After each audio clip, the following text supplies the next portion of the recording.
if we give it more breaks, you can see it's not smooth.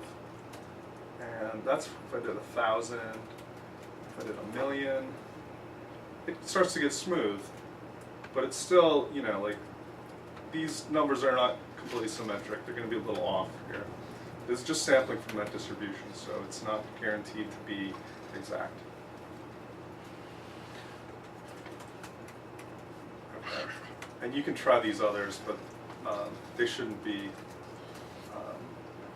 difficult. Okay, so now you know a little bit of how to manage and work with and think about a distribution. And what we usually want to do now, in order to do statistics, is we want to take data and figure out a distribution that matches that data. And the theoretical distribution will never match the data perfectly. Okay? It's never going to match perfectly, so you're always sort of making an assumption that it's good enough.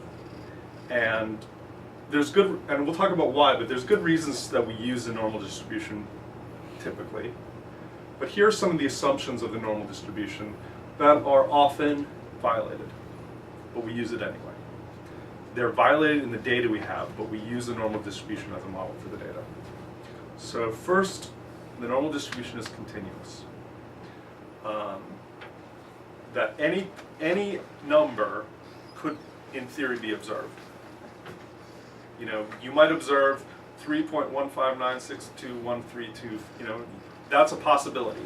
Now, generally, because of the precision of our instruments, we don't really have a continuous random variable. We have it's discretized at some level. You know, whether that is by the precision of your scale, like a Likert scale may have 7 options, or if you're measuring height, there's only a certain precision with which you can eyeball that. Even if you're using a caliper, it's going to only go to, you know, 3 decimal places. So that's technically not going to be a continuous random variable.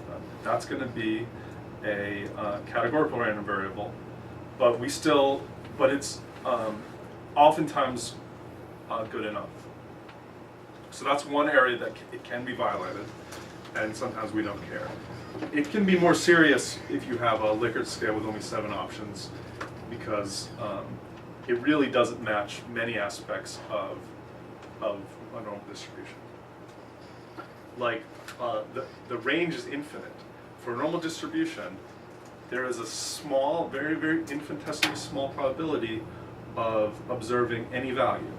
You know, the probability goes to 0 as you get away from the mean, but it's like that line never reaches 0.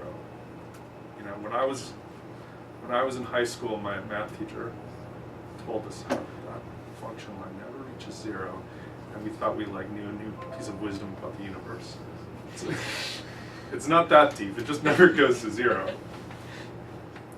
But oftentimes, like I talked about, like Kentucky Derby times. This might be fine. It might be fine to model Kentucky Derby times with a normal distribution, but you can know for certain that that's the wrong distribution, because the Kentucky Derby can never be run in negative time. You're never going to observe a negative 2-minute race. And so that's one area that it would be violated. Now, probably that doesn't matter, because the chances in your model of hitting negative are so small that you're not really impacting anything.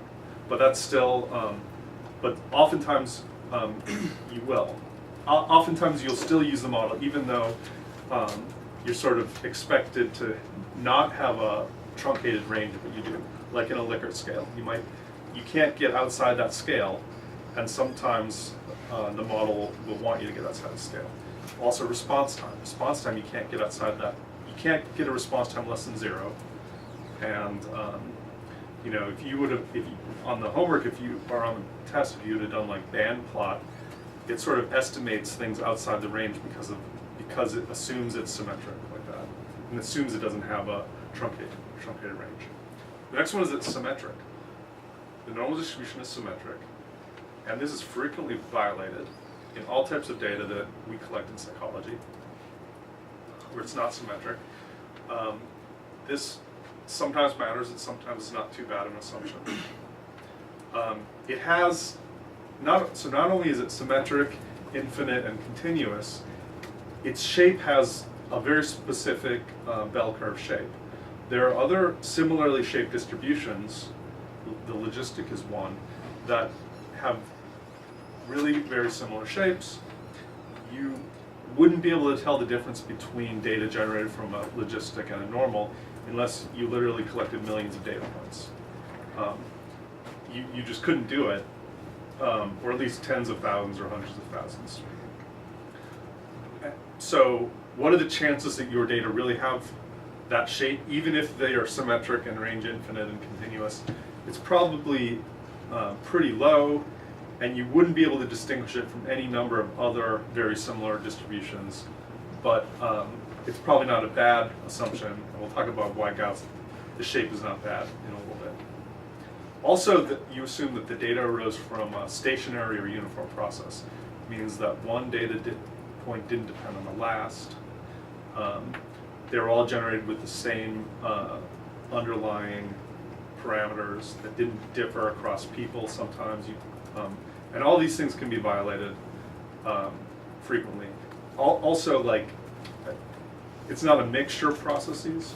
By that I mean, if you're collecting data in a typical psych or human factors lab or kinesiology,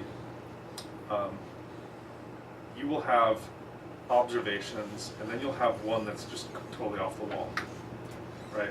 And you sort of think, well, here they were following instructions, and then all of a sudden they start talking on their phone or they're daydreaming.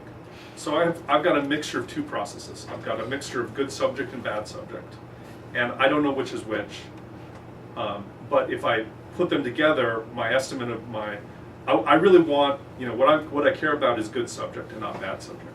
And so you're assuming it all came from the same thing, and if you have evidence that it doesn't, that's evidence that you might have to remove some of the observed data points because it's really multiple processes. So it's from a single uniform process and not one that's dependent on itself, or a mixture of two different processes. Okay, so these are some of the things you should be concerned about if you're using a distribution to model your data, and some or all of these will almost always be violated. Some of these assumptions will always be violated because we have this pure, beautiful mathematical construct over here, and we have data here. And we want to use this model to interpret our data, and some of these things will almost always happen. At the very least, you should think about these and check, to the extent you can, that they approximate your assumptions, at least to a first approximation. If we want to understand the distribution of data, we've looked at a number of tools for doing that. We've looked at histograms, we've looked at box plots. Box plot will show you if it's skewed in one direction or another, if there's a lot of outliers on one side but not the other. Violin plots we looked at, which is another way of showing the sort of empirical distribution. And one of the most useful ways to do this, and it's probably not often used, it's called the QQ plot. The QQ plot uses that. I showed you those different functions, d norm and p norm, q norm. It uses essentially the q norm function. What you do is you compute quantiles of a distribution and you compare it to the quantiles of another distribution. So QQ plot, how it might be typically used is you have two sets of data. Forget about a theoretical distribution, but I've just got two sets of data. I could rank order. I could sort all of my data in order, and assuming I have the same number of observations under two different conditions, I could plot these against each other. And maybe I've got, in these two conditions, one is faster than another, or one is taller than another, or whatever you're measuring, they're different. But so if I plotted them against one another, from the smallest to the largest. If they sort of have the same shape, if you would expect a straight line. But if they have different shapes in one way or another, you would expect a non-straight line. That's what the QQ plot does. And the interesting QQ plots then take your distribution and plot it against your hypothesized distribution.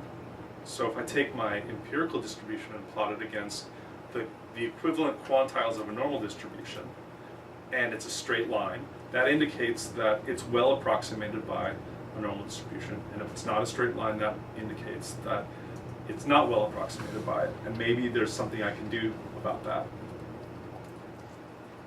So here's, this is, I think I gave you this in this code here.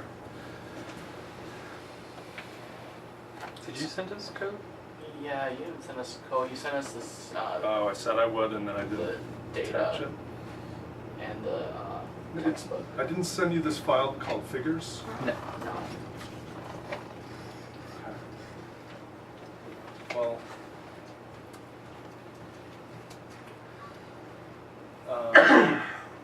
here is just two